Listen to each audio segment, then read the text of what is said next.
kasus ini itu sudah salah kaprah penanganannya dari awal.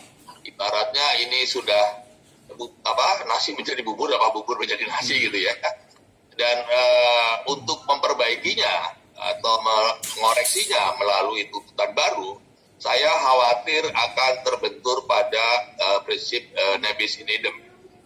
Apalagi kan terdakwanya ini most likely kemungkinan besar akan mendapatkan bebas murni. Jadi ini persoalan hukum yang tentu akan kita bicarakan dengan lawyer kita. Apakah kalau kita mengajukan tuntutan baru dengan katakanlah delik trafficking ataupun negligence ataupun penganiayaan, apakah ini tidak akan terbentur pada masalah prinsip nebis in idem dalam hukum pidana.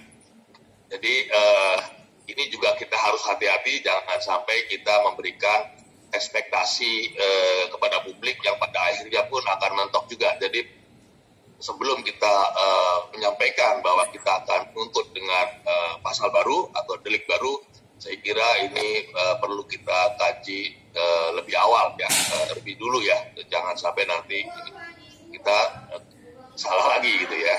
Yang kedua, mengenai kompensasi, tadi kita sudah dengar juga pandangan dari lawyer kita. Untuk kompensasi ini kita juga harus mengkaji betul ya, karena ada beberapa kendala ya. Ini bukan berarti saya pesimis, tapi kita perlu hati-hati sebelum kita menyampaikan ke publik, tapi kita harus kaji dulu betul-betul apakah ini akan mencapai tujuan kita. Pertama tadi masalah kesaksian ahli, saksi-saksi, dan juga di situ kan sudah diberikan kompensasi yang sebesar Rp20.000. Apakah ini masih bisa dituntut dengan kompensasi baru manakala terdakwanya adalah bebas murni? Ini juga saya kira nanti perlu dikaji dulu dengan lawyer kita bagaimana possibility-nya. Tentu teman-teman di Indonesia tentu sistem hukumnya berbeda ya, jadi kita juga harus melihat sistem hukum di Malaysia. Tetapi saya lebih cenderung ini persoalan penanganan dari awal yang memang tidak serius ya. Kemudian yang terkait dengan MOU ya, MOU mengenai penempatan dan perlindungan pekerja domestik yang tadi disinggung oleh Bu Christina dan juga Pak Anies kalau nggak salah ya. Ini pun saya sudah memberikan statement kepada pusat bahwa kita harus juga mulai menyiapkan no deal scenario. Kalau kita lihat ini agak berat untuk bisa sampai kepada suatu kesepakatan ya. Dan ini kan perundingannya sudah dari 2016 ya. 2015 sampai 25 tahun ini practically nggak ada kemajuan yang berarti.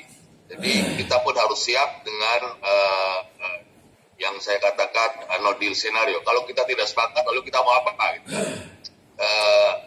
Yang juga perlu diperhatikan tadi Pak Amiruddin kalau nggak salah juga sudah menyampaikan bahwa ini memang harus juga dijadikan momentum untuk melakukan perbaikan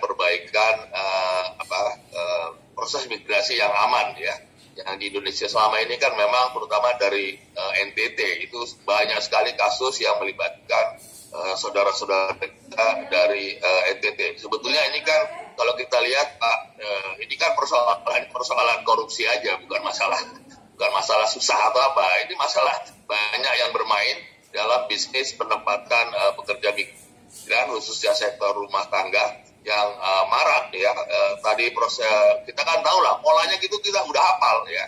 Polanya udah sangat hafal bagaimana ini terjadi, titik-titik lemahnya di mana. Persoalannya adalah willingness itu yang tidak ada ya. Padahal Undang-Undang 18 tahun 2017 itu sudah memberikan instrumen kepada pejabat dan petugas yang dengan sengaja meloloskan orang-orang yang bermigrasi secara irregular atau secara tidak sesuai prosedur itu bisa dipidana, itu ada itu pasal pidananya di Undang-Undang 18, tapi kan sampai sekarang itu tidak dilaksanakan ya.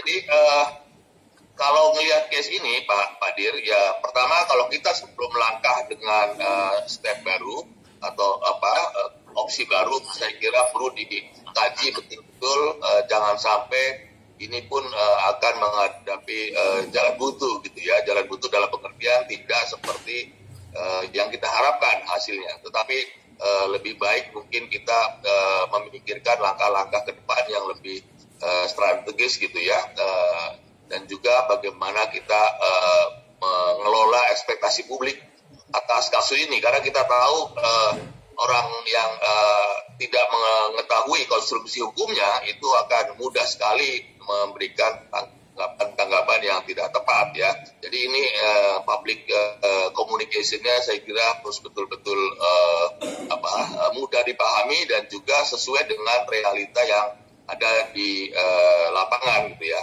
Jadi mungkin itu Pak Dir, saya lebih melihat kasus ini dengan bagaimana penanganannya dari awal. Saya lebih cenderung bukan menyerah, tetapi lebih cenderung kita mengambil langkah-langkah lain ya yang di luar case ini yang bisa memperbaiki masalah perlindungan pekerja migran kita secara menyeluruh di Malaysia. Jadi ini sebagai pintu masuk, kita harus terus menyuarakan ketidakpuasan kita, kekecewaan kita, tetapi di sisi lain ini harus dijadikan momentum untuk memperbaiki secara lebih menyeluruh, tidak hanya sektor rumah tangga tetapi juga sektor-sektor lain, karena ini ibarat nasi sudah jadi bubur nih kalau penanganan. Dan cuma persoalannya apakah ini sengaja, ignorant, negligence, atau karena ketidaktahuan jaksa penuntutnya.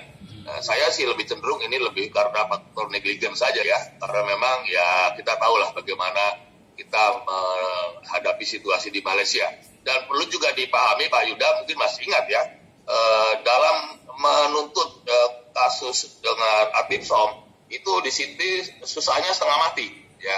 Mungkin masih ingat 2014 Pak Yuda barangkali ikut ya, waktu itu ada 34 anak-anak di bawah umur ya, 13 tahun, 12 tahun, 15 tahun dipekerjakan sebagai pekerja PSK gitu ya, pekerja seksual, itu satu pun gak ada yang kena tuh. Padahal jelas-jelas dia di bawah 15 tahun.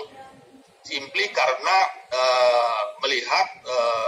hakim melihat bahwa anak-anak ini tidak dikurung. Jadi karena tidak dikurung maka ya itu dianggap sebagai consensual sex. Ini kan aneh gitu ya. Anak-anak yang jelas-jelas di bawah umur dipekerjakan sebagai pekerja seksual pun masih bebas juga. Simply karena dianggap ini tidak terjadi pengurungan gitu ya. Jadi ini dianggap sebagai consensual sex. Ini kan berat ya menghadapi penegakan hukum yang seperti ini. Jadi Atif Som itu hampir selalu kita kalah kalau kita menggunakan delik Atif Som, karena memang ya begitulah ya. Jadi nggak heran juga kenapa Malaysia turun ke tier 3 ya, karena memang begitu maknanya ya. Mungkin itu Pak Yuda. Jadi kita langkah ke depan kita harus kalkulasi betul ya, kemungkinannya ya, kemungkinan kita menang ya, dan juga kita lebih memikirkan kepada way forward yang lebih komprehensif untuk melakukan pembenahan di dalam negeri, dan juga meminta Malaysia untuk melakukan pembenahan di Malaysia sendiri dengan menggunakan case Adelina ini sebagai pintu masuk ya. Jadi kita memang harus terus menyuarakan ini sebagai entry point lah ya, pembenahan di dalam negeri maupun di luar negeri. Saya kira sekian Pak Yuda, dan terima kasih kepada semua yang telah memberikan masukan, dan ini akan kita jadikan bahan kajian. Nanti kita akan diskusi dengan lawyer kita, merumuskan langkah-langkah ke depan yang terukur gitu ya, terukur dan bisa kita prediksi hasilnya akan seperti apa. Ya, Pak Dir. Terima kasih Pak Dubes. Ya, Pak. Selanjutnya kami mengundang